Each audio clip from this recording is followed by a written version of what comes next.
Bonsoir à toutes et à tous. Merci de nous rejoindre. Ce soir, les trois thèmes tourneront autour de la sécurité énergétique et alimentaire dans le monde et en Algérie en particulier, bien sûr.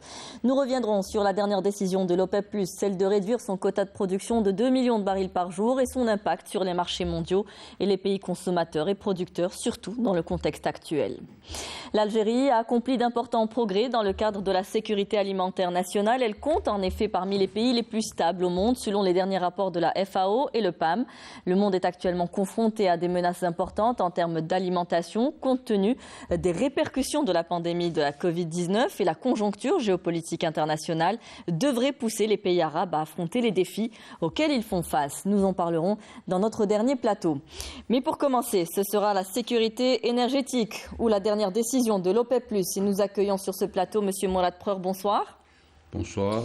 Vous êtes expert en énergie, enseignant en stratégie et géopolitique. Merci d'avoir accepté notre invitation. Merci. Monsieur Tawfiq Hasni, bonsoir. Bonsoir. Vous êtes expert dans la transition énergétique après avoir mené une longue carrière dans le GNL et le développement des énergies renouvelables. Merci messieurs d'avoir accepté notre invitation. Avant d'ouvrir le débat, je vous propose de regarder ce sujet sur la dernière décision de l'OPEP+. Les prix du Brent se sont repris aujourd'hui pour s'établir à 90,65 $, confortant ainsi les projections des analystes quant à la stabilité des cours. Le 5 octobre dernier, et alors que les prix du brut étaient en train de reculer, l'OPEP+, regroupant les 13 membres de l'Organisation des pays exportateurs de pétrole et leurs 10 partenaires, a pour rappel décidé à l'unanimité de baisser la production de 2 millions de barils par jour à partir de novembre prochain. Cette décision, dont l'objectif premier est le rééquilibrage du marché pétrolier, tient bien entendu compte de l'intérêt de chaque pays membre. Le rôle central de l'Algérie en faveur de toutes les actions de l'organisation a été souligné et salué par le secrétaire général de l'OPEP, Haytham El Raïs, qui effectuait une visite de travail en Algérie, cela à l'issue de son entrevue avec le président de la République. Considérant que les décisions prises à Alger en septembre 2016 constituent le jalon de la déclaration de coopération entre les pays membres de l'OPEP et leurs alliés, de la demande sur le pétrole en question. La situation du marché pétrolier qui subit certaines pressions suite à la décision de l'OPEP de réduire la production n'a pas induit la baisse des prix, le marché craignant un resserrement de l'offre. L'organisation en question a à ce propos souligné que la baisse de la production ne vise pas un prix donné du pétrole, mais plutôt l'équilibre de l'offre et de la demande. Haytham El Raïs a rappelé les décisions de l'OPEP+ dans le contexte des retombées de la pandémie de Covid-19 sur le marché du pétrole, précisant qu'à l'époque, ce sont les États consommateurs qui avaient demandé à l'OPEP+ d'intervenir en vue de réduire la production. Et pour ce faire, de grands sacrifices ont été consentis à travers la décision de réduire la production de 10 millions de barils par jour. Il faut savoir que réaliser un équilibre dans le marché du pétrole sans perdre de vue la nécessité incessante qui continuera à former une partie essentielle dans le mix énergétique de l'ordre de 30% en 2045 est une question à l'ordre du jour. Le monde aura besoin de 12 billions de dollars d'investissement dans le monde des industries pétrolières d'ici l'année 2045. L'Afrique étant plus que jamais au centre des enjeux énergétiques, notamment son rôle dans l'économie mondiale et ses relations avec le reste du monde sont à redéfinir. Eh bien voilà, donc c'est un sujet signé Nakhla Al-Arbi. Alors que les prix grimpent et que les craintes de pénurie persistent, l'OPEP+ défend sa décision, les pays exportateurs de pétrole, de réduire leur production. Une décision sur fond de crise en Ukraine et de crise énergétique en Europe qui ne sera pas sans conséquences, Monsieur Preur. La crise énergétique n'est pas à l'origine de la crise économique. En fait, l'énergie aura été le déclencheur d'un enchaînement chaotique dont on ne peut pas prévoir aujourd'hui les conséquences et les évolutions. Bon, le baril de Brent est autour de 90 $. Il teste depuis le début de l'année le niveau des 100 $ le baril. La question qui se pose aujourd'hui, c'est que maintenant il y a un effet de vase communicant entre les prix gaziers et les prix pétroliers. C'est-à-dire que les industriels, les électriciens, les industriels qui ont besoin de produire de la chaleur, de la vapeur, etc., et les électriciens, ils ont des brûleurs à gaz, des brûleurs au fioul. Et quand le gaz est trop cher, ils basculent au fioul. Ils se retrouvent au même niveau aujourd'hui. Et donc, en 2021, les prix du gaz, on a connu le premier choc gazier de l'histoire. C'est-à-dire que les prix ont augmenté de 600%. décembre 2021, on a atteint le 24 décembre un prix de $60 le baril, le 21 décembre, pardon, et une moyenne sur le mois de $40 le million de BTU, qu'est-ce que je raconte? Et donc aujourd'hui, les prix sont orientés à la hausse et ils sont complètement fous, hein. Et les prix pétroliers sont dans la même dynamique. Ouais. Maintenant, l'OPEC, sa position est délicate, l'OPEC+, c'est-à-dire les pays de l'OPEC et les 10 pays autour de la Russie. Hein. Sa position est, étant donné que les marchés sont en attente de signaux. Oui. Ils sont surexcités parce que tout peut basculer. Augmenter la production comme le souhaitaient les États-Unis et les autres pays consommateurs. Ça a été clairement dit que c'était pour anticiper la faiblesse de l'économie occidentale et une réduction probable de la demande. Si vous voulez, ça n'aurait pas eu d'effet, premièrement, parce que la crise ukrainienne est ce qu'on appelle un choc exogène à l'économie. L'inflation qu'elle a générée, elle est exogène à l'économie. Mais l'inflation était déjà latente. Hein. Et donc la crise est une crise systémique. Augmenter la production pour baisser les prix du pétrole n'aurait pas été d'un effet positif pour l'économie mondiale, alors même qu'elle aurait envoyé des signaux excessivement dangereux pour ce qui est des prix futurs. Là, on dit que c'était des décisions purement économiques et techniques, la décision de l'OPEC ou l'OPEP+. Aujourd'hui, il s'agissait de défendre les intérêts des pays producteurs, des pays en voie de développement également, et pour faire face, comme vous le disiez, donc d'anticiper la faiblesse de l'économie occidentale. C'est à cela que se résume cette décision, des décisions purement techniques et économiques? Je crois qu'il faut qu'on puisse comprendre que nous sommes dans une situation de crise multidimensionnelle qui a remis en cause pratiquement toutes les structures qui pouvaient contribuer au marché.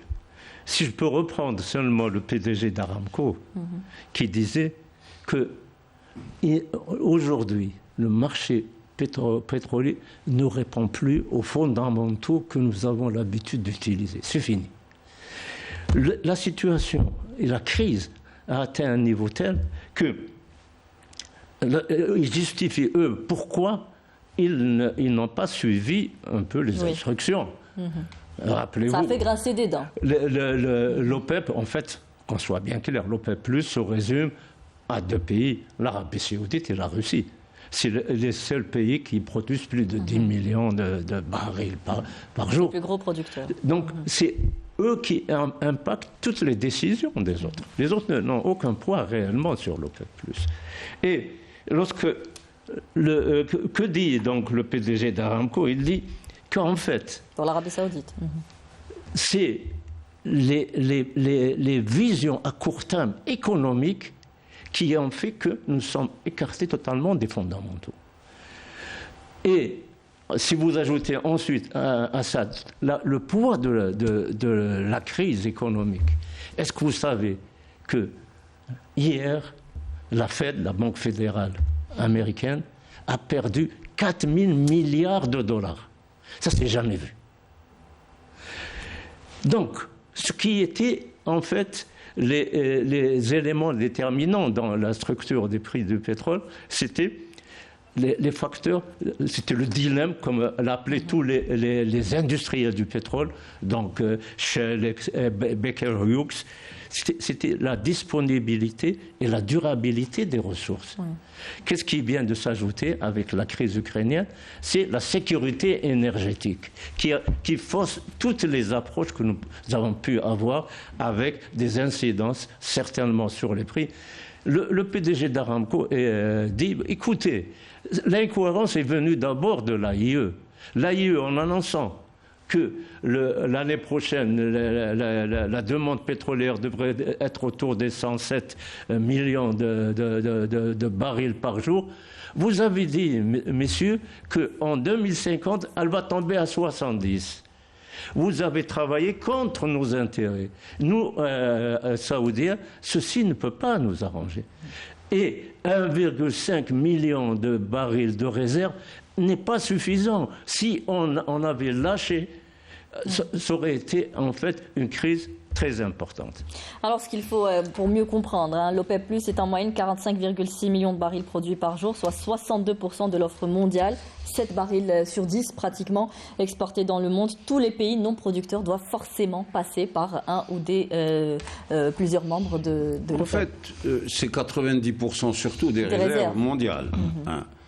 Donc, c'est un puissant régulateur. En fait, l'OPEC a toujours été prise dans le dilemme défense des prix, défense des parts de marché.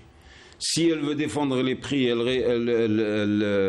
contracte sa production et elle perd des parts de marché. Si elle veut reprendre des parts de marché, elle augmente sa production et les prix s'effondrent. Et l'arrivée des pétroles de schiste américains, qui est une production flexible, a confisqué à l'OPEC ce pouvoir de cartéliser le marché, de swing producers. Et nous avons vécu, si vous voulez, depuis 2008 à aujourd'hui, pas aujourd'hui, enfin récemment, donc une situation où l'OPEC courait derrière les pétroles de schiste américains, dont les coûts techniques de production moyens sont de 40-45 $ le baril, sauf dans le Dakota du Sud où ils sont dans les 25. Mais la politique américaine a fini par changer. Ils se sont un peu... Exactement. Et il y a, selon moi, nous sommes face à un paradigme nouveau pour ce qui est des pays producteurs.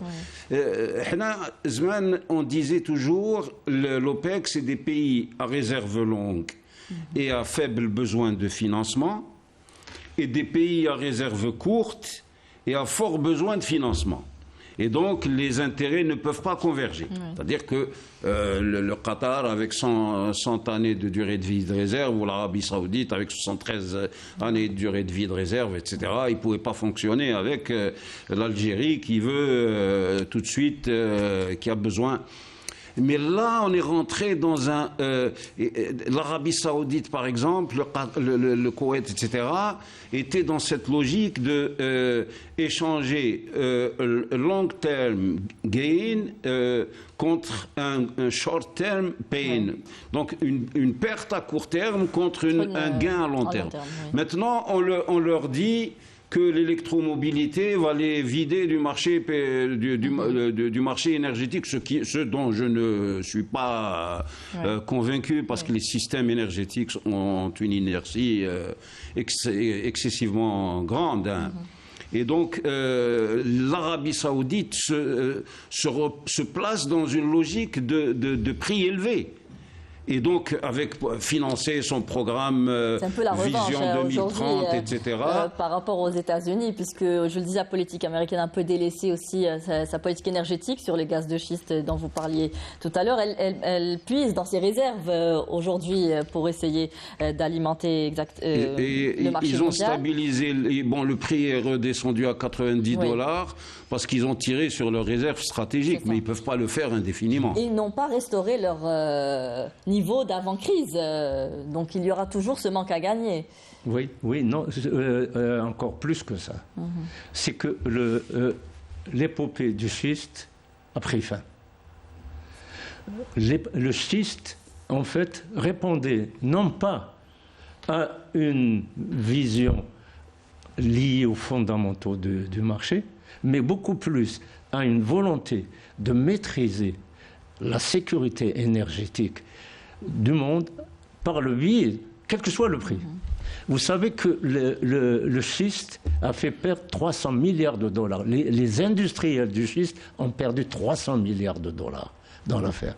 Aujourd'hui, pour pouvoir relancer, le coût de revient du baril venant du schiste est autour des 60 $.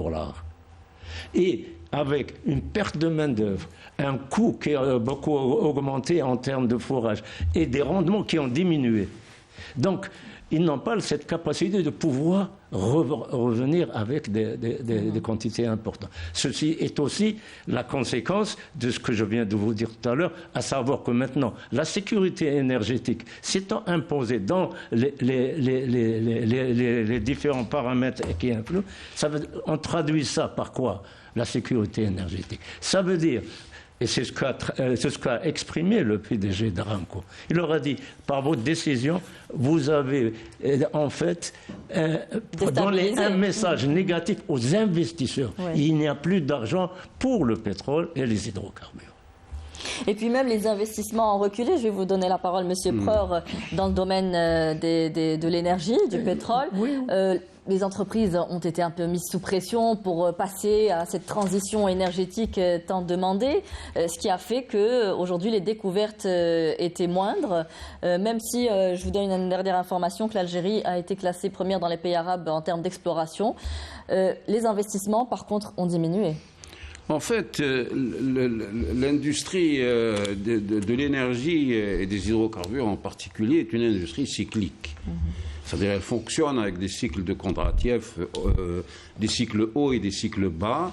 Quand les prix sont hauts, la demande, elle est contenue et l'exploration et le développement des gisements sont encouragés. Ensuite, le résultat de tous ces efforts d'exploration et d'économie de l'énergie se traduit par un effet de ciseau entre la demande qui baisse et l'offre qui augmente. Et ensuite, on va retrouver un cycle haussier parce que donc c'est une évolution cyclique. Nous sommes dans un cycle baissier. Même si je pense que le niveau de $100 le baril, je le dis, je le redis tout le temps, est un niveau structurel. Parce qu'il il intègre une anticipation d'épuisement des réserves. D'accord. Donc aujourd'hui, effectivement, les pétroles de schiste américains sont en train... Vous savez que nous sommes sur une bombe à retardement. Parce que les pétroles de schiste américains, les pétroliers empruntent pour explorer et produisent pour rembourser leurs emprunts. D'accord? Et là, la Federal Bank américaine était dans une politique de taux très faible, comme la Banque centrale européenne. Mais aujourd'hui, que l'inflation est à 2 chiffres et que les États-Unis font deux trimestres de croissance négative, donc sont officiellement en récession, à la veille d'élections extrêmement... demi-mandat. Et donc là, la Fed augmente ses taux d'intérêt de 2,5% et prévoit de les porter à 4%. Je me mets à la place des producteurs de schiste, comment ça va se passer? Et la crise qui peut se produire sera déflagrante et n'aura rien à voir avec la crise des subprimes qui avait dévasté la planète. Ouais. Donc on est dans un contexte... ce qui est fondamental en fait, c'est que nous sommes dans un contexte de crise.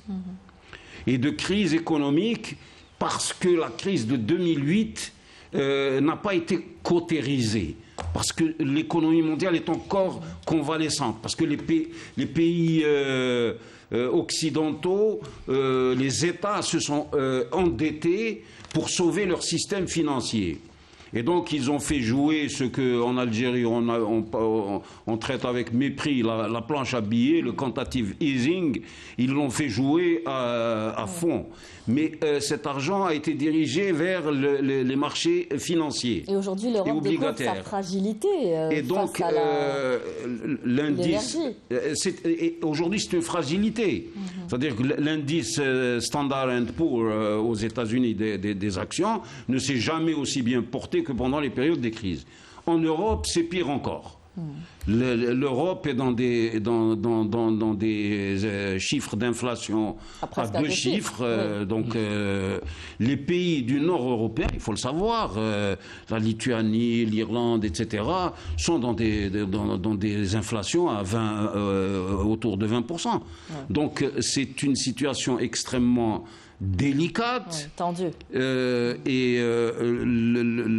Toute variation à la hausse des prix de l'énergie, gaz ou pétrole, et je vous ai dit qu'ils sont interconnectés, aura des effets déflagrants. Alors pour ces entreprises, ces grandes entreprises énergétiques qui n'ont pas investi dans l'énergie pour passer à cette transition énergétique, mais qui n'a pas été finalement faite, puisqu'aujourd'hui on est toujours dans cette problématique, comment l'expliquer aujourd'hui? La transition énergétique est encore d'actualité, et il faut réellement passer à l'étape suivante, à l'action? Oui. Et je vais vous prendre pour exemple. Je vous prends Shell. Le nouveau patron de Shell, vous savez qui c'est? C'est un Libanais d'origine palestinienne. Il était responsable de la branche énergie renouvelable de Shell. Qu'est-ce qu'il annonce? Il dit voilà, aujourd'hui, il a soulevé le problème de la sécurité énergétique. J'ouvre un peu la parenthèse. Le schiste, pourquoi il s'est aussi écroulé? Parce que lorsqu'il empruntait, ce n'était pas un taux débat, c'était des taux négatifs à l'époque. Oui. C'était des taux négatifs. Ça veut dire qu'en fait, presque on le payait pour ça.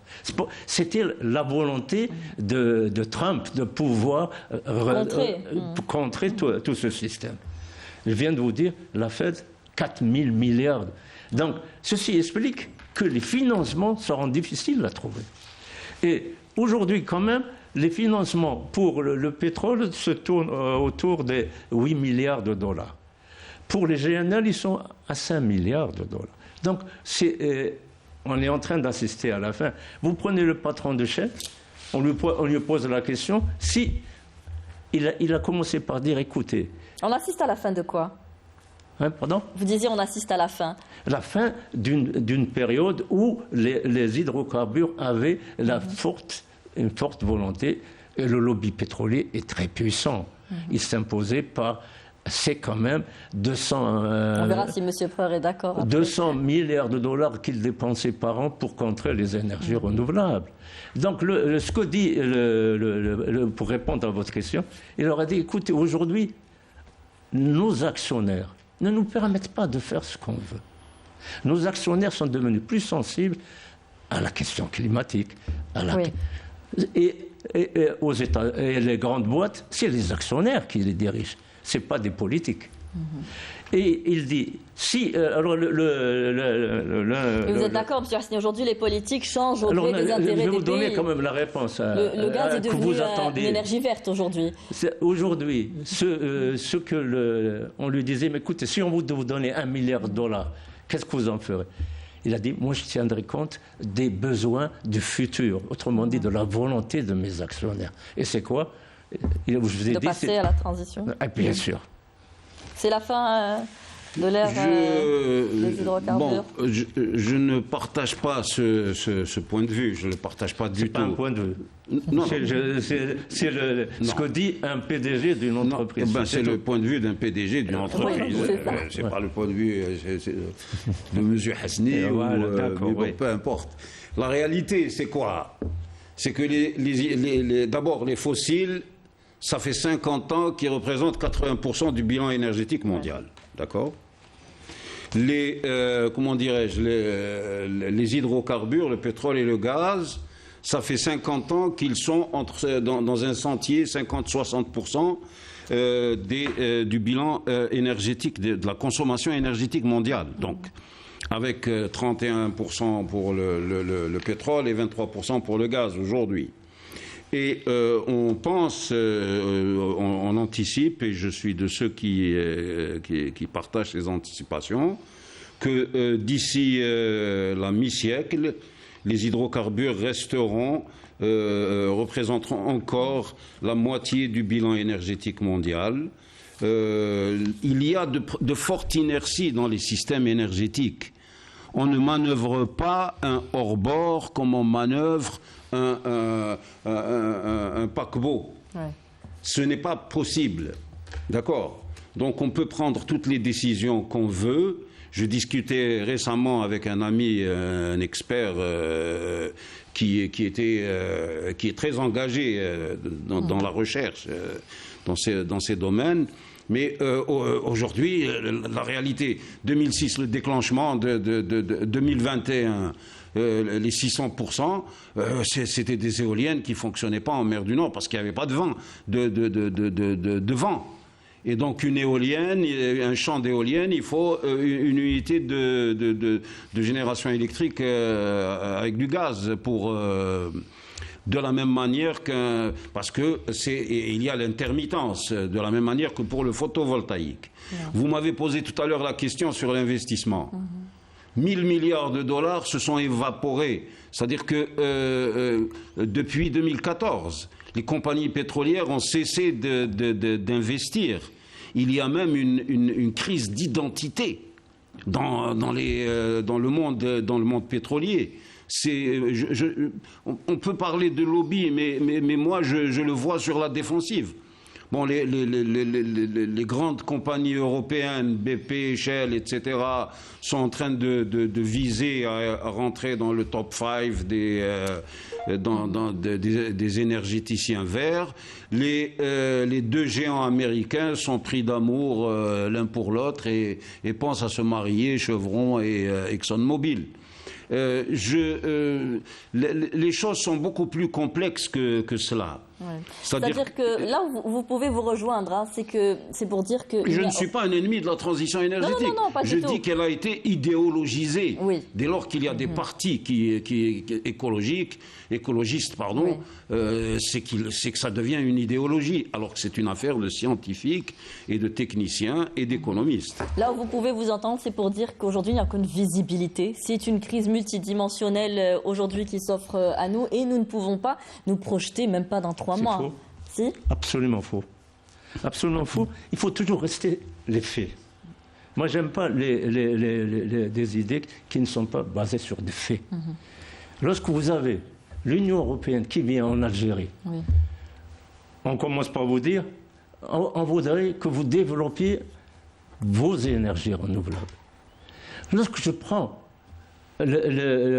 l'aspect très réducteur qui a été utilisé par le lobby pétrolier. Pour le lobby pétrolier, les énergies renouvelables se limitent à l'éolien et au photovoltaïque. Pourquoi ? Parce qu'ils ne peuvent pas développer le solaire thermique, ils n'ont pas de potentiel de solaire thermique. C'est ce que nous avons.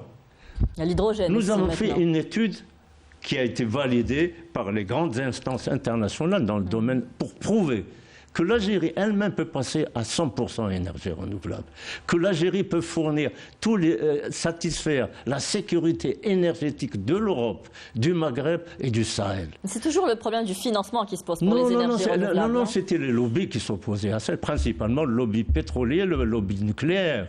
Il faut revenir aux faits. Alors, si réellement il y avait encore une hypothèse sur le pétrole. Pourquoi la plus grande boîte dans le schiste américain a vendu toutes ses parts du schiste? Pourquoi les grandes boîtes aujourd'hui sont en train d'investir dans les énergies? C'est un fait, ce n'est pas juste une parole jetée en l'air. Donc aujourd'hui, ce que nous constatons, c'est que on va aller plus loin. Les hommes politiques, eux, raisonnent sur 3 ans. Ils ne vous raisonnent pas. Et ils veulent, dans 3 ans, l'Europe est aux abois. Alors l'Europe qui aura besoin de plus de 600 gigawatts en 2030. Et elle a décidé de ne pas aller vers les hydrocarbures. C'est eux qui ont pris cette décision. Par là même, ça veut dire quoi? Ça veut dire qu'il faut accélérer la transition énergétique. Les dernières décisions de la France vont bien dans ce sens-là. La voiture électrique est en train d'évoluer. Le pétrole, 80%, c'est des carburants. Donc, le pétrole va être écarté du marché énergétique. Est-ce qu'ils ne le regrettent pas aujourd'hui? Qui? De ne pas avoir investi dans les hydrocarbures. Qui? L'Europe? Pourquoi investir? Mais les hydrocarbures, on sait où elles sont. Et leur problème, je viens de vous dire que le problème d'origine des hydrocarbures ne posait pas de problème avant la guerre d'Ukraine. Dès l'instant où on est rentré dans la notion de sécurité énergétique qui écarte qu'on puisse s'approvisionner auprès d'un ennemi potentiel, dès cet instant-là, l'Europe est déficitaire en énergie. Ils n'ont pas d'énergie. Plus de 60% de son énergie est importée. C'est ça le problème. Oui, monsieur Prat. Bon, d'abord, il faut quand même revenir au basique. 92% de l'énergie qui est consommée par les transports, puisque les transports, on en parle, parce que moi je vois des BMW qui ont des 500 km d'autonomie, c'est magnifique, ça coûte combien ces bêtes-là d'ici qu'on mette un moteur électrique et une batterie lithium-ion sous une Maruti, je ne sais pas comment... c'est déjà fait. Bon... C'est déjà fait. Mon cher tout faire, tu vas me laisser terminer.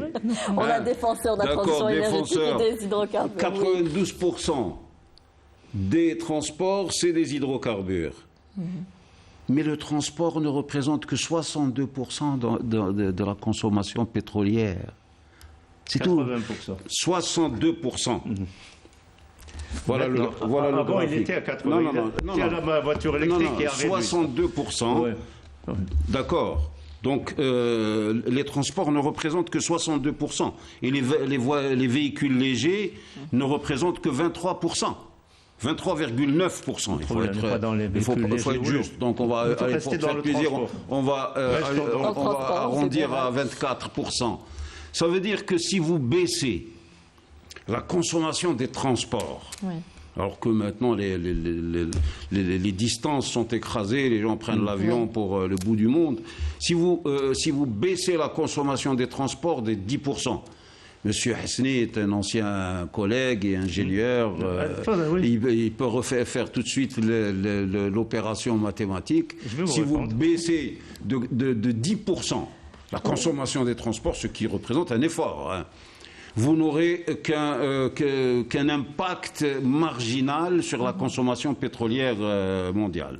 Ceci, alors qu'aujourd'hui, 50 Chinois sur 1000 ont une automobile, 20 Indiens sur 1000 ont une automobile, 721 Américains sur 1000 ont une automobile, 500 Européens sur 1000 en moyenne ont une automobile. Donc, vous imaginez que si le mode de consommation occidental ne pouvait être élargi qu'à 2% au reste de la planète, on serait dans une explosion. Donc, je termine, si vous le permettez, en disant qu'on a idéologisé la transition énergétique. Je suis pour la transition énergétique, pour le développement des énergies vertes en Algérie. 3500 heures d'ensoleillement sur 86% du territoire national, c'est un capital. J'ai toujours dit que l'Algérie est une pile électrique à ciel ouvert. Toutes les cartes sont de notre côté, de notre côté. Et exporter l'électricité verte, oui. Mais l'hydrogène, je suis perplexe parce que l'hydrogène, l'eau c'est H2O et l'hydrogène c'est H2 et notre situation en matière de stress hydrique est ne permettrait pas. En 2 minutes, s'il vous plaît, Monsieur Hasni, pour conclure. Vous savez, lorsqu'on aborde le problème de l'énergie, on est toujours réducteur. On l'aborde par l'électricité.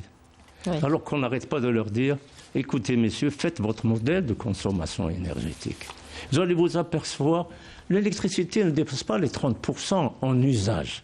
C'est la chaleur. D'accord ? Et la chaleur, aujourd'hui, est produite principalement par le gaz et non pas par le pétrole. Donc, nous avons le seul pays qui peut bénéficier du solaire thermique pour remplacer tout le gaz et même en produisant du jet fuel avec du CO2 et de l'eau. L'eau, on en a plein. La mer est là, juste à côté. Donc, ça veut dire qu'avec la technologie du solaire thermique, vous pouvez donc arriver à capter toute l'industrie les ciments, le gaz, les verres, toutes les industries énergétivores au gaz et faire de l'Algérie l'atelier de l'Europe en matière industrielle avec une production industrielle décarbonée. Ça veut dire que personne ne peut vous concurrencer. Ouais. C'est pour ça que les énergies renouvelables, c'est la seule alternative et nous avons le plus grand potentiel au monde. Ouais. C'est un crime que de vouloir s'opposer à cela. 10 secondes, Monsieur Preuve. 10 secondes. Nous avons un alignement d'étoiles, une fenêtre d'opportunité avec l'augmentation des prix du pétrole et de l'énergie en général, la situation d'impasse des pays européens. Nous devons en profiter pour investir dans la chaîne gazière, dans la génération électrique en Europe. Nous devons nous devons viser une intégration croisée de la chaîne gazière, à savoir que les Européens viennent investir chez nous pour développer nos ressources et nous devons accéder aux client final parce que là se trouve la rente, là se trouve la marge. Ouais. Voilà. Merci messieurs, on n'arrivera pas à vous mettre d'accord ce soir sur ce plateau. Merci quand même d'avoir participé à ce débat et de nous avoir éclairé avec vos réponses. On passe tout de suite au deuxième thème de cette émission, à la sécurité alimentaire. L'Algérie a accompli d'importants progrès dans le cadre de la sécurité alimentaire nationale. Elle compte en effet parmi les pays les plus stables au monde et en mettant en œuvre un certain nombre de stratégies ont permis à faire face à la conjoncture internationale difficile. C'est là, basé sur les chiffres de la FAO et du programme PAM. On va en parler tout de suite après avoir vu ce sujet sur la célébration de la Journée mondiale de nutrition. It is critical that we transform our agri-food system to be more efficient. La sécurité alimentaire est un enjeu majeur de la souveraineté nationale. Grâce à sa politique de développement agricole, l'Algérie a réussi à se hisser parmi les pays à stabilité alimentaire, classée première en Afrique par l'Organisation des Nations Unies pour l'alimentation et l'agriculture. D'importants programmes et projets nationaux de développement de l'agriculture ont été engagés pour satisfaire les besoins nationaux à travers la diversification de l'offre agricole, élargissement des surfaces irriguées, augmentation de la production des récoltes stratégiques, diversification des cultures sont autant d'outils pour assurer la sécurité alimentaire. وفي هذه المناسبة يجب التأكيد على دور الفلاحة والتنمية الريفية في تطوير كل وسائل العملياتية للتحقيق بالأخص الأمن الغذائي في بلادنا. On fait que les solutions à la sécurité alimentaire sont possibles si on révise notre approche à la production, si on gère nos ressources existantes de manière plus durable et plus efficace, et comme ça on peut arriver de construire un monde durable où chacun, à tout lieu, peut se procurer de manière régulière des aliments nutritifs en suffisance. En marge de la célébration officielle de la Journée mondiale de la nutrition, une exposition des produits agricoles nationaux a été organisée au Palais de la Culture Moufti Zakaria, mettant en avant une large gamme de produits agroalimentaires représentant la diversité et la richesse de la production locale. Notre entreprise Complet Farm, elle est spécialisée dans la fabrication de compléments alimentaires à base de plantes médicinales. Notre objectif principal, c'est d'exploiter les richesses et notre biodiversité végétale au profit de la santé humaine. L'Institut, donc, il a comme principale mission, c'est l'accompagnement des agriculteurs, justement en vue d'essayer d'accroître donc les rendements. Et surtout les rendements, pourquoi? Parce que c'est beaucoup plus facile donc, de travailler sur le rendement. Il suffit de suivre l'itinéraire technique. L'agriculteur qui suivra son itinéraire technique de façon juste, il aura son rendement sans aucune difficulté.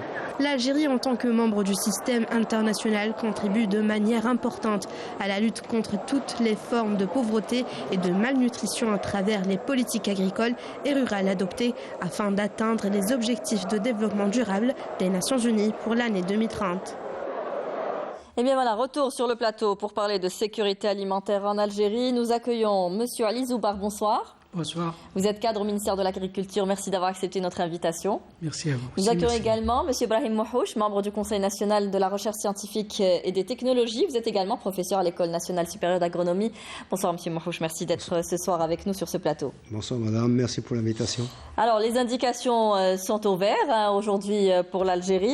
Selon le dernier rapport de la FAO, l'Algérie est le pays le moins impacté par la sous-alimentation. Elle est en effet dans la dernière catégorie de la pauvreté. On est même classé dans la même catégorie que la majorité des pays européens. Donc le taux est inférieur à 2,5%. Aujourd'hui, nous avons des indications qui sont au vert, comme je le disais tout à l'heure. Nous sommes en bonne voie pour atteindre une sécurité alimentaire, Monsieur Zoubar. Merci madame, tout à fait. Comme vous l'avez dit, effectivement, le taux de 2,5, nous ne l'avons pas dépassé. Donc c'est pour ça que l'Algérie est bien classée en termes de sécurité alimentaire dans le monde, au même titre que d'ailleurs les pays les plus connus pour leur agriculture, pour la sécurité alimentaire. Donc aujourd'hui, nous avons quand même ce classement qui est un bon classement. Et bien entendu, notre secteur est en phase de réaliser d'autres objectifs qui nous attendent, bien sûr, surtout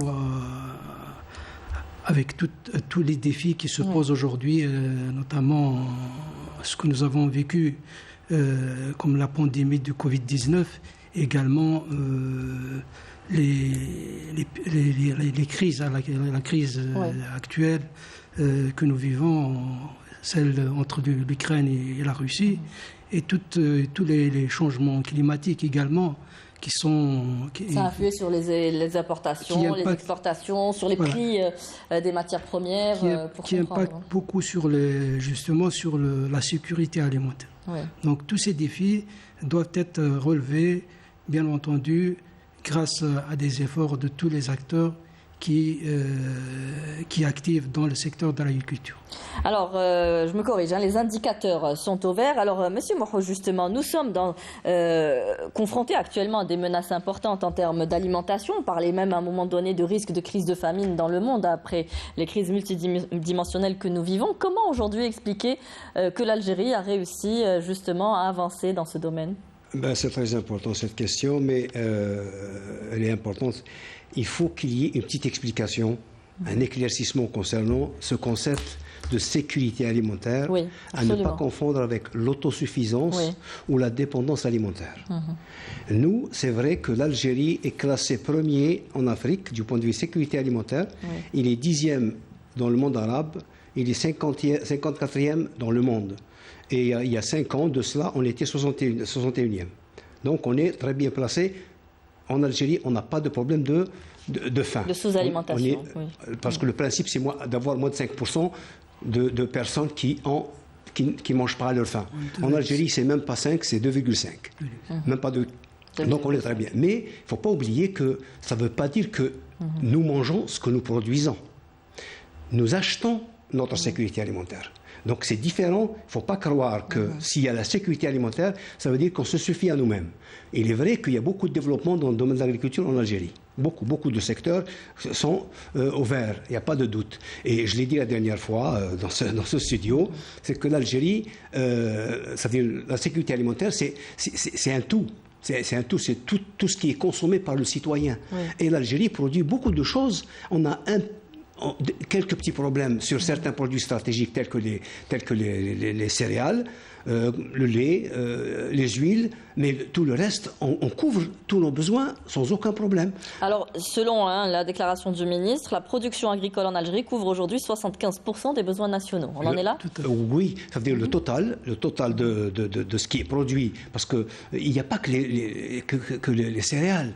Il y a une infinité de productions agricoles. Et l'Algérie produit beaucoup. Les fruits, tout ce qui est légumes, tout ce qui est certaines transformations industrielles existent. On a un petit problème je dis petit relativement, c'est la dépendance du point de vue céréaliculture.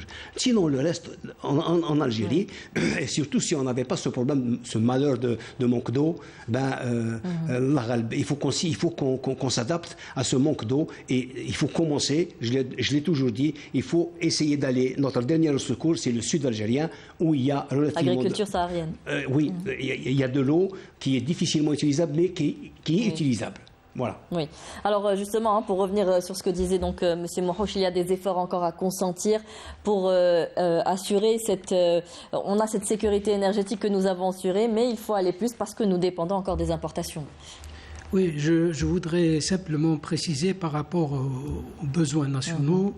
Donc il faut savoir que les besoins nationaux en termes notamment de légumes et fruits sont satisfaits à 100%.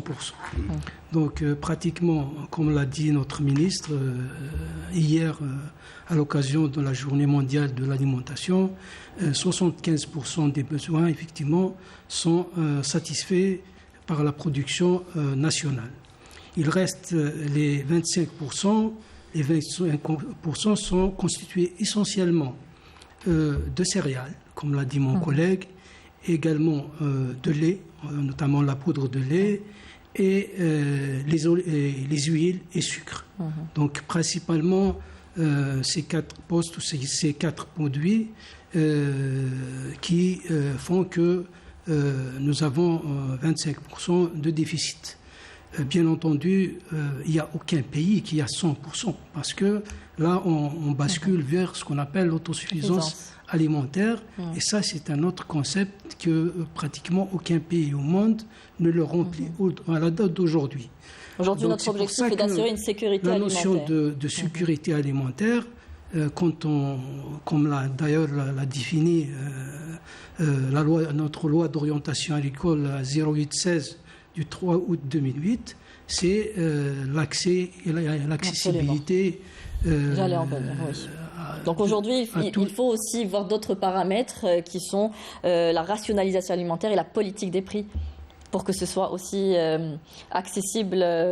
Oui, bien évidemment. Comme parce vous que le dites. Le principe de la sécurité alimentaire, c'est pas uniquement, on raisonne pas uniquement en volume de production, mais également à l'équitabilité. C'est-à-dire qu'il faut qu'il soit une répartition équitable. Et qui dit répartition équitable, on parle bien sûr évidemment de l'accès facile. Et l'accès facile, généralement, c'est les prix. Donc le produit doit être accessible aux citoyens. Et c'est bien entendu, c'est ce que fait actuellement notre secteur, c'est de rendre disponible le produit de manière à ce qu'il y ait une offre abondante. Et quand il y a généralement une offre abondante, en principe, selon la loi de l'offre et la demande, le prix du produit baisse automatiquement. Donc, c'est vrai que nous avons un mode alimentaire qui a vraiment changé. Donc, la société algérienne bascule d'un mode alimentaire à un autre. Du coup, on se retrouve sur... Vous anticipez un petit peu mes questions, hein, monsieur Alizouba. Alors justement, on va revenir à monsieur Mouhouch sur cette notion de sécurité alimentaire, comme je le disais à l'instant. Donc il faut penser aussi à la rationalisation alimentaire, à la politique des prix, puis comme vient d'en parler aussi monsieur Zoubar, la diversification pour manger plus sainement aujourd'hui, puisque notre façon de nous nourrir a changé.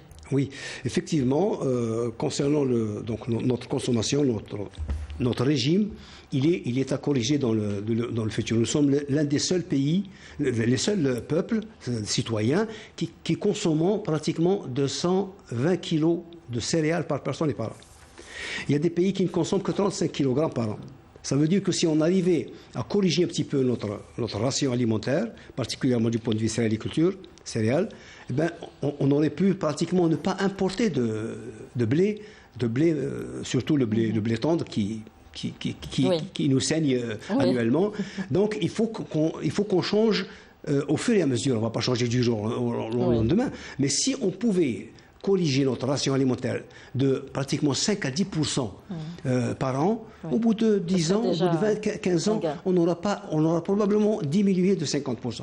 Le deuxième problème qui se pose en Algérie, c'est que certains produits de consommation, de grande consommation, ne sont pas chers du tout. Ça veut dire qu'on incite le consommateur à consommer, aller vers tel ou tel et non seulement à consommer, mais ne pas respecter ce produit, et d'arriver jusqu'à jeter un produit noble comme du pain. Comme du pain. Normalement, le pain ne doit pas se jeter. Et pourtant, il n'y a pas pratiquement rares sont les citoyens qui ne jettent pas ce produit. Et pourquoi? Parce que le pain, jusqu'à maintenant, comme l'eau, normalement, son prix n'est pas au prix pratiqué. C'est vrai que c'est bien de vendre un produit aussi noble que le pain. On peut même le donner s'il le faut. Oui, mais il faut inciter, il faut expliquer aux gens. Il faut sensibiliser, parce que revoir la politique des prix avec l'inflation qu'il y a actuellement, je pense que ce n'est pas la meilleure des solutions. Aujourd'hui, voilà, il faut sensibiliser à manger plus sainement. Exactement. C'est pas le moment d'ajouter encore. Oui, c'est vrai qu'il y a l'inflation qu'on a connue depuis une année. C'est vraiment flagrant. Et il ne faut pas oublier qu'il y a des couches. En Algérie, il y a des couches qui ne peuvent pas se permettre certaines choses. Il y a les viandes, beaucoup de choses sont difficiles à atteindre. Oui. Heureusement que le pain est subventionné pratiquement à 100%. Et il faut le maintenir, parce que le simple citoyen qui n'a pas les moyens pour se permettre de manger ce qu'il veut, au moins qu'il trouve le pain. Il y a un petit problème de pommes de terre, parce que c'est le deuxième. On va en parler avec M. Ali Zouba. Ça aussi, en tous les cas, avec les réserves que l'on a, on peut toujours corriger ce problème-là, parce que le pain et la pomme de terre, avec l'huile. C'est les aliments de base pour la population. Avec l'huile aussi, c'est les aliments de base, et ils sont subventionnés, alhamdoulilah. Alors c'est aussi dit par votre département, M. Ali Zouba, revenir à un mode de consommation sain. Aujourd'hui, c'est la politique que vous voulez mener. Comment? Quels efforts devrait-on fournir justement pour changer notre mode de consommation? Là, vous me renvoyez, parce que je n'ai pas terminé la définition de la sécurité alimentaire. Donc, c'est l'accès et l'accessibilité de tout citoyen d'une nourriture justement saine. Saine et voilà, donc c'est ça le principe de la sécurité alimentaire. Donc, il faut bien sûr que le produit soit sain. Donc, aujourd'hui, le concept, comme je l'ai dit, il est passé d'abord au départ par le volume de production. Il fallait accroître la production. Donc, d'ailleurs, c'est l'un des axes de la feuille de route du secteur. En l'occurrence, l'accroissement de la production et de la productivité agricole. Donc, pour qu'il y ait une disponibilité suffisante au niveau du marché, pour les besoins de l'équilibre de l'offre et de la demande. Et bien entendu, il y a après le concept aussi de la durabilité. Parce qu'il faut avoir une agriculture durable pour pouvoir assurer cette sécurité alimentaire. Et après, bien entendu, il y a un autre concept aussi qui est apparu, c'est celui d'un produit sain. Parce qu'on s'est rendu compte, si vous prenez par exemple le cas de moins de 2 pays que je vais citer, les États-Unis et le Mexique, qui sont connus pour l'obésité de leurs citoyens. Donc, mais tout est transformé aussi aujourd'hui, c'est le danger et le risque. Donc il faut que aussi les produits qui sont... Il y a certains produits aussi qui sont cancérigènes. Si on en parle tout à l'heure, mon collègue a cité le blé tendre. Aujourd'hui, les citoyens doivent savoir que le pain qui est produit sur la base du blé tendre n'est pas vraiment un pain sain. C'est-à-dire qu'il faut changer... revenir à nos habitudes ancestrales. Voilà, exactement, c'est tout simple que ça. C'est ça, comment revenir à cela? Alors aujourd'hui, donc, il faut réfléchir aux répercussions de notre mode de consommation. M. Zouba l'a résumé, donc en termes de gaspillage, vous en avez parlé également, en termes de complications sanitaires enregistrées un peu partout dans le monde, et puis cette consommation excessive de produits transformés et ces composants industriels et chimiques. Donc aujourd'hui, il faut revoir tout cela et développer progressivement des politiques agricoles durables, comme vient de le préciser M. Zouba. Effectivement, maintenant avec toute la science et toutes les technologies, on arrive à maîtriser, disons, les produits qu'on doit consommer, qui font l'objet de la ration alimentaire journalière du citoyen. Mais le problème, c'est que souvent, on n'est pas assez rigoureux dans l'application de ce que l'on veut faire. Mais sinon, n'importe quel citoyen qui se permet de lire, de s'informer, et il sait ce qu'il faut manger et ce qu'il ne faut pas manger. On sait très bien qu'il y a certains produits qui sont très mauvais pour la santé, qui sont très connus. Mais on les consomme quand même.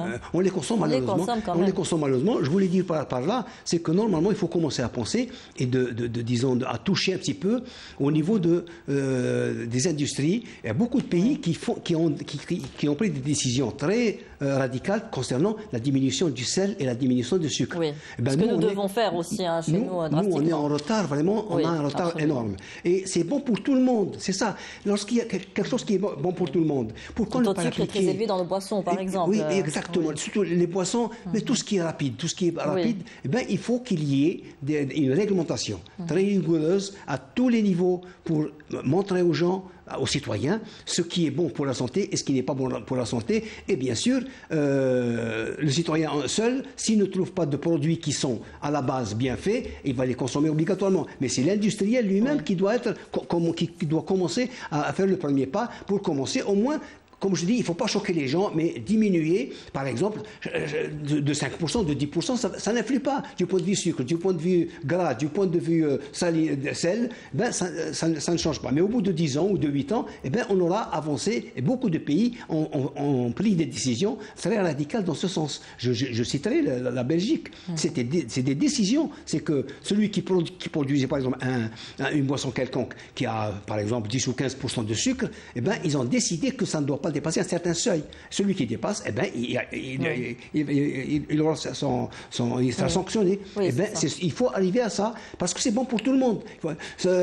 Si on dit qu'il faut diminuer le sucre, qu'est-ce qui n'est pas touché par ce problème de sucre ? L'obésité à travers le monde actuellement, c'est l'une des maladies les plus importantes qui se posent particulièrement dans les pays développés.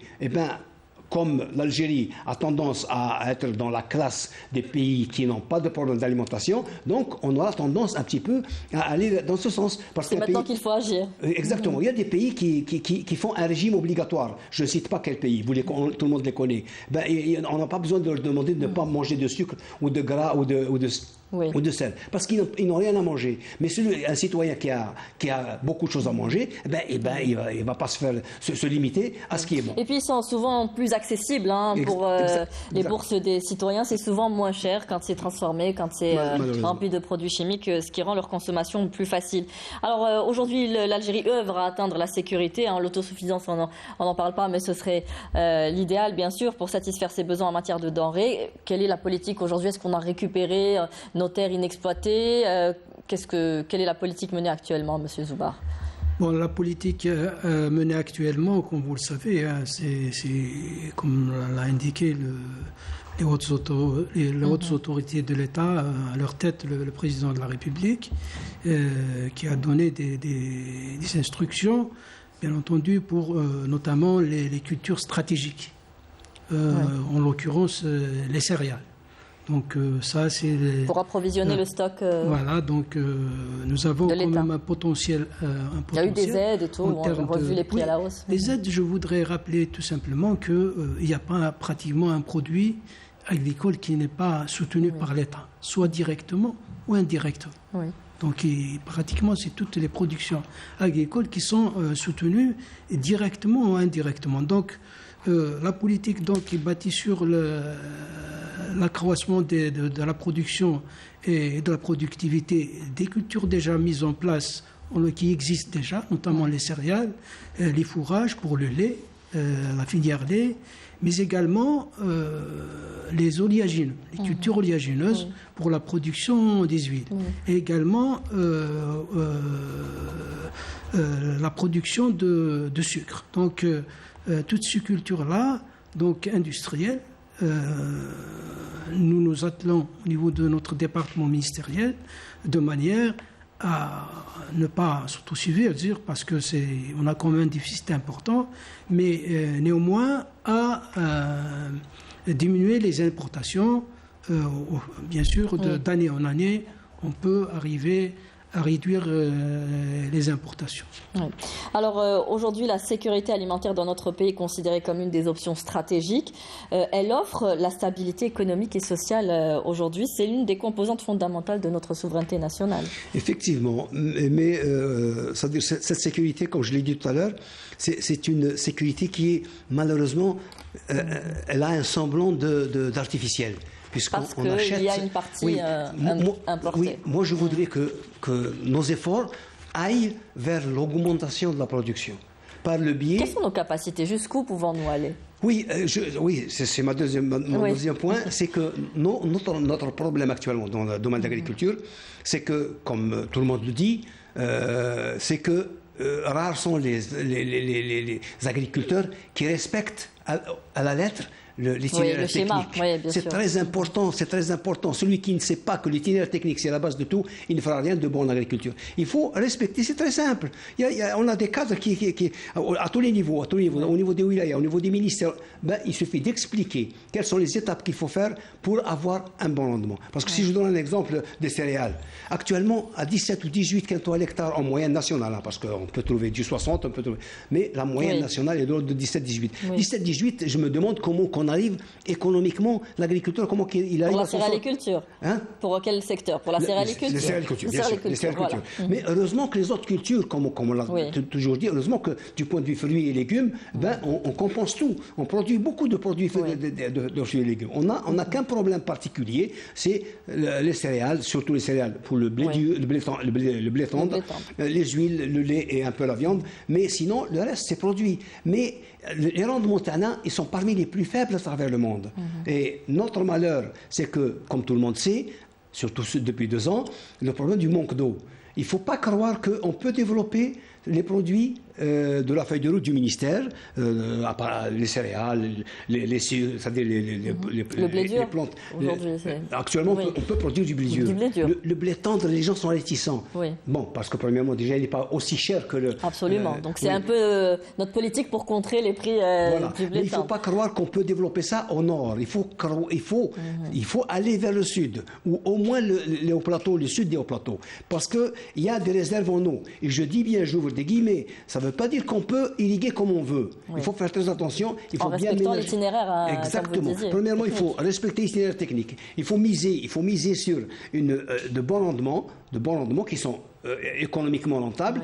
Et il faut utiliser les ressources hydriques avec, en faisant attention, parce que les eaux du sud ne sont pas faciles d'utilisation. Il faut vraiment donc aller doucement et marcher sur des œufs pour pouvoir... parce qu'elles ne sont pas renouvelables. Exactement. Non, pas seulement... pas renouvelables, son volume est tellement important qu'on peut un peu fermer les yeux sur ça. C'est beaucoup plus la réalisation des forages. Madame, actuellement, le forage au sud de l'Albien, il faut 52 milliards de centimes pour faire un forage.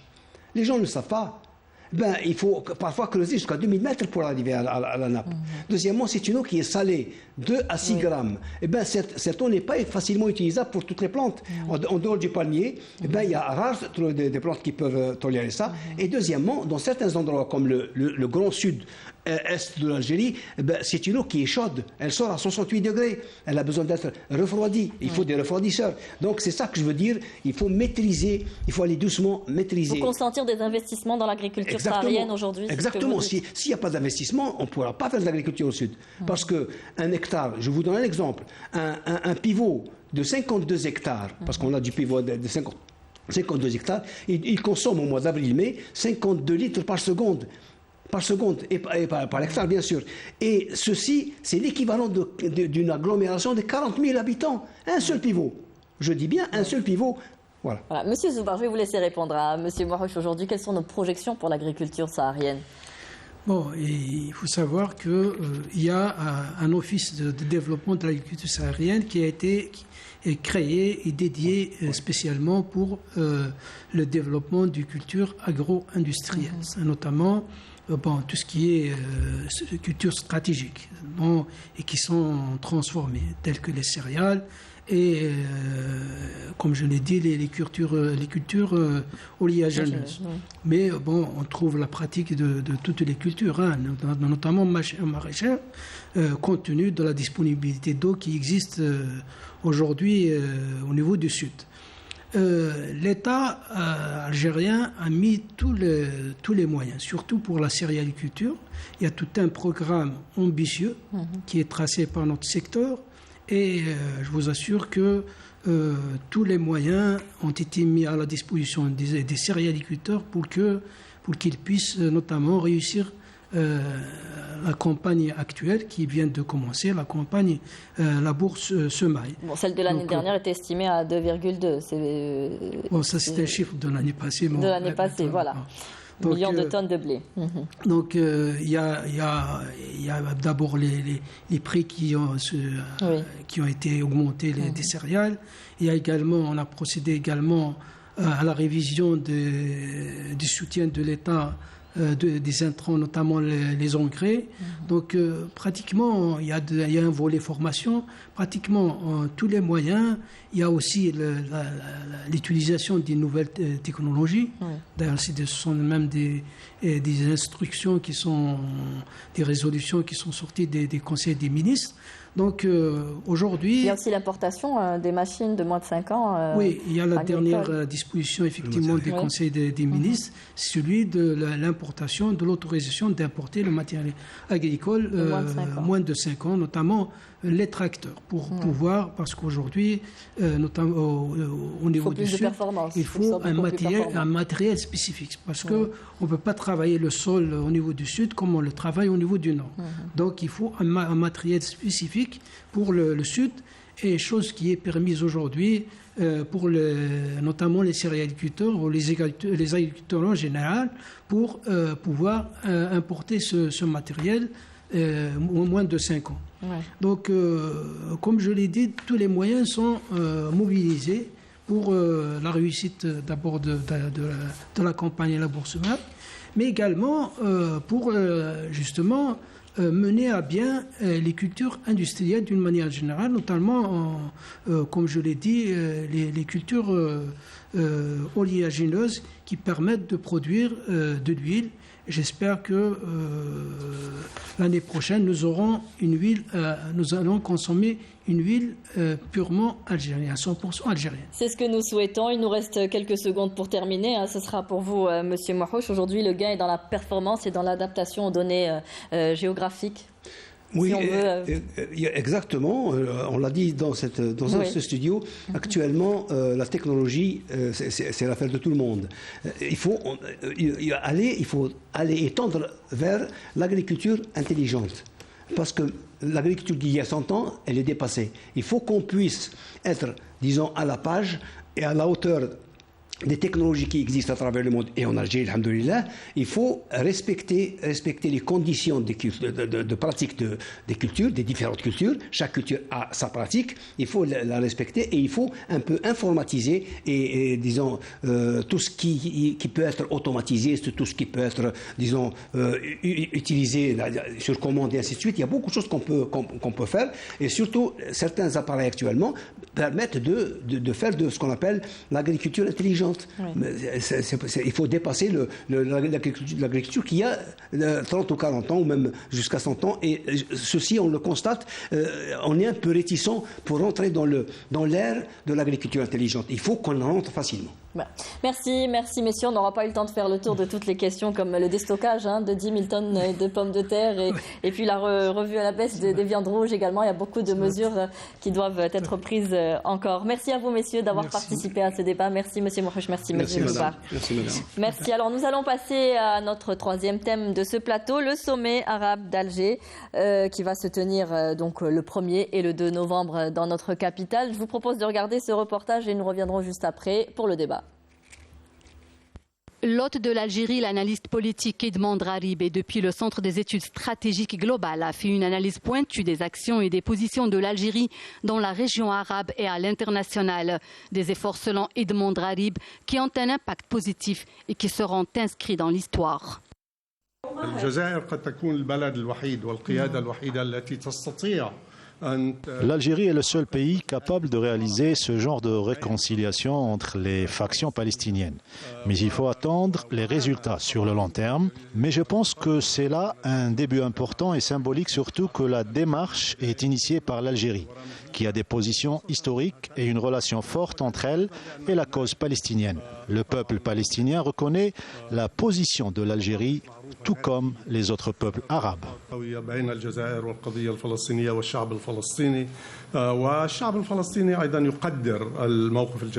Edmond Rarib a affirmé que le sommet d'Alger permettra aux chefs d'État arabes d'unir leurs positions et par là même les rangs arabes.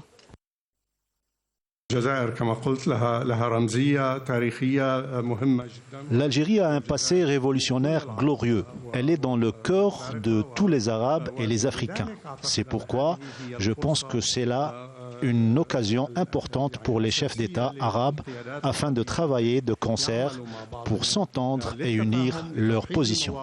Le passé révolutionnaire de l'Algérie, elle est constante. La politique algérienne تعطي رصيد للجزائر أن تقدر تلعب هذا الدور هذا نتاع إعادة التوحيد. Les démarches de l'Algérie pour chercher des solutions aux crises dans le monde arabe consacrent ces positions constantes qui seront confirmées encore une fois à l'occasion du sommet d'Alger. لما اليوم نجد النخب العربية موجودة في الجزائر ونخبة النخبة. Lorsque les élites arabes se retrouvent en Algérie, comme le professeur Edmond Rarib, l'élève de Gibran Khalil Gibran, nous sommes sur la bonne voie, car unir les visions permet de faire disparaître les divergences. تزيل الانقسامات وتوحد القوى وتوحد الشتات. Nous sommes sûrs que le sommet d'Alger sera une réussite, car les questions inscrites sur la feuille de route sont très importantes. Le rôle de la diplomatie algérienne n'est plus à faire connaître de par son importance. D'ailleurs, les résultats sur le terrain sont palpables et le sommet d'Alger œuvrera à l'unification des rangs arabes. Pour en parler, nous avons avec nous M. Badis Renissa, expert en relations internationales depuis Paris. Bonsoir, M. Renissa. Bonsoir. Merci d'avoir accepté notre invitation. Alors, je ne sais pas si vous avez suivi avec nous. Nous avions parlé depuis le début de cette émission de sécurité énergétique, de sécurité alimentaire. J'aimerais qu'on reste un petit peu dans cette thématique pour aborder le sommet arabe d'Alger, les répercussions de la pandémie de la Covid-19 et sur l'économie mondiale, le dysfonctionnement des chaînes d'approvisionnement de divers produits, la conjoncture géopolitique internationale. Ne devrait-elle pas pousser les pays arabes à affronter les défis auxquels ils font face en tant que groupe aujourd'hui ? Permettez-moi tout d'abord, est-ce que vous m'entendez? Est-ce que je suis audible sans interruption intermittente? C'est bon? Très bien. Parfait. Alors, oui, effectivement, je pense qu'aujourd'hui, on ne peut pas décorréler l'avènement auquel nous assistons aujourd'hui, qui est singulier, qui est historique, à savoir l'émergence d'un nouvel ordre mondial qui a rabattu les cartes, quelque part, en matière d'abord de relations internationales et je dirais même les écoles révisent leurs manuels aujourd'hui en matière de diplomatie et de relations internationales. Et en même temps, certains groupements qui soient d'ailleurs étatiques dans le cadre d'un partenariat ou une complémentarité politique ou économique, ou les deux. J'évoque à titre d'exemple le BRICS, par exemple, qui émerge, profitant peut-être favorablement de cette conjoncture pour pouvoir émerger davantage et peut-être être le substitut dans l'équation d'ailleurs géopolitique ou géoéconomique, mais au même titre aussi d'États dans un cadre de partenariat économique et politique. Et là, on revient effectivement au monde arabe et au sommet arabe qui se tiendra le 1er novembre à Alger. Donc, cette conjoncture peut être défavorable pour certains, mais favorable pour d'autres, pour peu qu'effectivement on essaye, et c'est ce que l'Algérie s'efforce à faire depuis quelque temps déjà, à mettre une feuille de route bienveillante, une feuille de route pragmatique qui répond effectivement à cette conjoncture et qui donnerait cette dernière chance, je dirais, au monde arabe pour devenir ou occuper, je dirais, la place qui lui revient, à savoir sortir de cette posture ou ce postulat de caisse de résonance par le passé ou cette même chambre d'enregistrement protocolaire du monde arabe vers une action commune du monde arabe dans l'équation, qu'elle soit d'ailleurs régionale dans le cadre d'un projet peut-être ravivé, celui du panarabisme, mais également dans le cadre aussi de l'équation mondiale, à savoir qu'aujourd'hui, comme j'expliquais, les alliances stratégiques sont révolues. On est en train de créer de nouvelles alliances stratégiques, de nouvelles partenariats parfois dans un cadre unilatéral, mais multilatéral également, dans lequel le monde arabe, je pense aujourd'hui avec l'Algérie comme locomotive, pourrait encore une fois porter sa pierre à l'édifice, mais surtout porter aussi le projet du monde arabe, le raviver, je dirais lui donner cette dynamique qui lui revient. Ça, c'est un peu sur les aspects politiques, mais je voudrais revenir un peu sur les aspects économiques. Aujourd'hui, les pays arabes devraient œuvrer pour bénéficier pleinement des avantages de la zone de libre-échange arabe, aujourd'hui qui est très faible et qui n'est pas aujourd'hui en pleine action, je veux dire. Il s'agirait aussi de remettre des questions économiques à l'ordre du jour, sur la table du sommet. Absolument, c'est pour ça que j'ai évoqué ce groupement des États arabes dans le cadre politique, mais également dans le cadre économique. Mais pour cela, on a besoin de commencer par le commencement, n'est-ce pas? Donc, à savoir, et c'est ce que le président de la République algérienne, Abdelmadjid Tebboune, a évoqué à maintes reprises, à savoir apporter peut-être ces réformes tant attendues justement du monde arabe, et notamment dans l'action commune du monde arabe, à savoir dans l'aspect ou le spectre économique, pour qu'il soit effectivement ce levier de développement économique, d'abord du monde arabe dans le collectif, mais aussi des peuples arabes qui, eux, aspirent effectivement à vivre dignement, à vivre selon, justement, en adéquation avec l'évolution aussi, la mutation du monde qui les entoure. Donc oui, il y a des réformes profondes à faire, des réformes structurelles.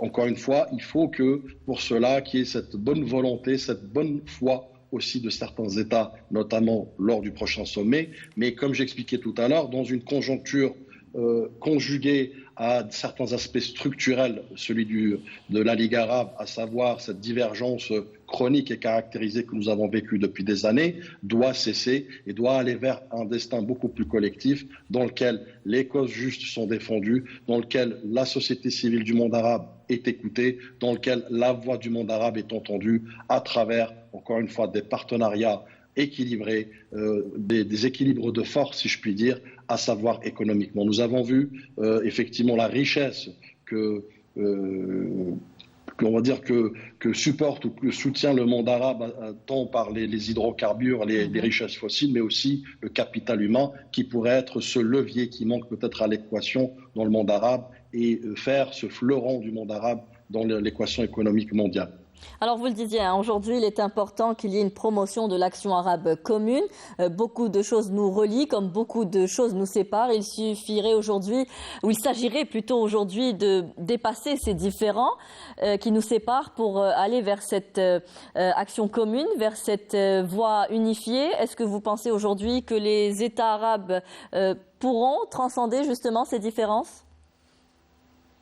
Écoutez, je pense que, entre parenthèses, d'une manière très triviale, ils n'ont plus le choix, en d'autres termes. C'est-à-dire que certains États arabes aujourd'hui, dans une espèce d'extension, parce qu'il faut rappeler aussi que la société civile aujourd'hui, contrairement peut-être aux décennies précédentes, a émergé sur la scène publique des États arabes. Aujourd'hui, les politiques générales sont l'extension, le continuum de la volonté des peuples et donc de la société civile de facto. Donc, il y a tout cet agrégat de forces positive, bien sûr, de synergie qu'on va devoir, État par État, mais dans un premier temps, mais surtout dans un second temps, dans une équation collective, les prendre en compte. Donc, oui, effectivement, les États vont devoir, je dirais, converger dans les vues, mais au-delà de cette convergence, il faudra unifier les luttes positives pour effectivement faire de cet espace qui est le monde arabe un espace propice et favorable au travail commun, à l'action commune du monde arabe, que ce soit d'ailleurs sur l'aspect économique, mais on peut aussi aborder d'autres aspects beaucoup plus intrinsèques, notamment sociétaux, notamment politiques. Donc revenir un peu au modèle démocratique qui, on peut parler du transport, des mobilités entre pays arabes, comme bon exemple. Absolument. Donc c'est pourquoi j'évoque cette réforme profonde qui est celle d'abord de redéfinir l'état d'esprit du monde arabe. Donc ce panarabisme, donnons-lui redonnons-lui les titres de noblesse ou les lettres de noblesse qui lui revient, à savoir d'abord, commencer par le commencement, casser ces murs qui nous séparent, converger sur les vues, sur les visions, mais surtout, encore une fois, en maintenant le peuple et les sociétés civiles respectives du monde arabe au centre du débat public, mais surtout au centre de l'intérêt et de la décision collective qui émanera par la suite. Alors on dit aujourd'hui qu'il est important pour les pays arabes ou les États arabes de reprendre leur place qui leur sied dans le concert des nations, surtout dans le contexte actuel. Il s'agit aussi également pour l'Algérie de renouer avec son rôle influent sur le plan arabe. Écoutez, l'Algérie, objectivement parlant, on peut fièrement aujourd'hui admettre qu'elle joue pleinement son rôle, à savoir d'abord par ce sommet arabe, mais avant cela par des jalons qu'elle a pu accomplir dignement et fièrement. Moi, je tiens peut-être à rappeler quelques jalons très importants et révélateurs, même symboliques, de cette volonté de l'Algérie à vouloir unifier, à savoir récemment cette unification des factions palestiniennes, très importante linguistiquement dans le langage diplomatique, à savoir unifier les frères divisés pour justement donner peut-être un leitmotiv ou donner une dynamique d'unification par extension du monde arabe et par extrapolation, mais également un autre jalon, si vous permettez, dans lequel j'ai assisté activement en ma qualité de président de la commission coopération internationale et de la société civile au sein de l'Observatoire national à mi-septembre, où effectivement une co-organisation a été faite de ce qu'on a appelé le forum intergénérationnel pour le soutien de l'action commune arabe, co-organisé entre l'Observatoire et donc le ministère des Affaires étrangères, bien évidemment sous la bienveillance et je dirais le suivi très rigoureux, très proche du président de la République qui a initié cette dynamique. Mais là où je veux en venir, effectivement, cette dynamique était une dynamique révolutionnaire, innovante, à savoir que quoi de mieux d'aller vers le lion, on va dire, cette fondation pérenne qui est la société civile, donc de facto le peuple, qui, on va dire, partage énormément de dénominateurs communs, à savoir culturels, à savoir religieux, historiques, pour en faire le levier qui va unifier justement les États et par extension leur politique. Donc je pense que dans ce jalon très important, qu'il faut rappeler encore une fois aujourd'hui, l'Algérie a pu initier d'une manière révolutionnaire, je dirais, l'acte arabe ou l'action arabe pour en donner un peu l'orientation ou le projet en tout cas arabo-arabe dans, on va dire, le côté positif et où l'Algérie, encore une fois, part, et c'est ce que vous avez évoqué précédemment dans le reportage, par ses positions, sa constance des positions, sa défense des causes justes, indéfectibles, inaliénables, mais également par les victoires diplomatiques que nous avons pu apercevoir ici et là récemment avec un retour, on va dire, phénoménal de l'Algérie sur la scène diplomatique et sur la scène internationale, tant par l'aspect sécuritaire, la défense, l'économie. On parle d'une probable adhésion aux BRICS. C'est vous dire que l'Algérie aujourd'hui veut faire profiter de cette dynamique dans une espèce d'altruisme, encore une fois, diplomatique de l'Algérie, ce qui la marque et ce qu'il a qualifié depuis des décennies aux yeux des grandes puissances, pour qu'elle puisse justement le faire profiter au monde arabe, pour qu'il puisse parler d'une seule voix, d'un seul État, pour défendre l'intérêt du monde arabe, mais également d'autres intérêts comme l'Union africaine ou d'autres pays amis. On dit que le sommet arabe d'Alger, qui ne s'est pas réuni depuis 3 ans, est le sommet de toutes les opportunités. Nous avons beaucoup de cartes en main. Vous avez parlé du rôle de l'Algérie. L'Algérie aussi qui a d'excellentes relations avec toutes les parties arabes, vu les positions qu'elle a toujours adoptées. Vous pensez que ce sera la rencontre de toutes les opportunités ? Ce sera le point de bascule, si vous voulez. Aujourd'hui, les États arabes font face à leur destin commun. C'est un peu le sommet de la dernière chance. Et je pense qu'aujourd'hui, si on met en filigrane un peu cette conjoncture et ces aspects structurels que vit le monde arabe depuis des décennies, je pense que les États aujourd'hui font face à leurs responsabilités. C'est pourquoi l'Algérie, encore une fois avec bienveillance, avec un intérêt collectif, essaye de le faire rappeler dans toutes les étapes de cette préparation du sommet.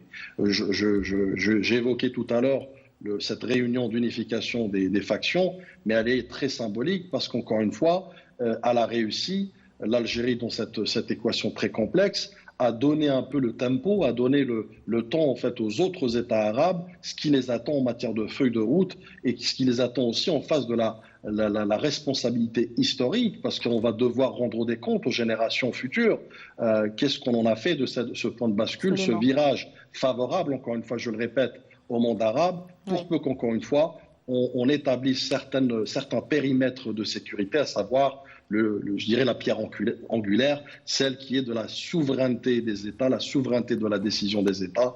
Je dirais, c'est le point fondamental dans cette équation dans laquelle beaucoup d'États aujourd'hui, bon gré mal gré, volontairement ou involontairement, ont saisi la signification, ont saisi le message pour qu'ils deviennent maîtres de leur destin et non plus sur injonction de certains pays tiers dans lequel ils souhaiteraient effectivement créer cette zizanie ou cette bérésina qu'on a vécue depuis quelques décennies dans le monde arabe, malheureusement. Et puis apprendre à écouter aussi les besoins de leur population, puisqu'ils sont tout aussi concernés, comme vous l'aviez cité. Merci, Monsieur Badis Renissa, d'avoir répondu à toutes nos questions. Je rappelle que vous étiez en direct avec nous depuis Paris.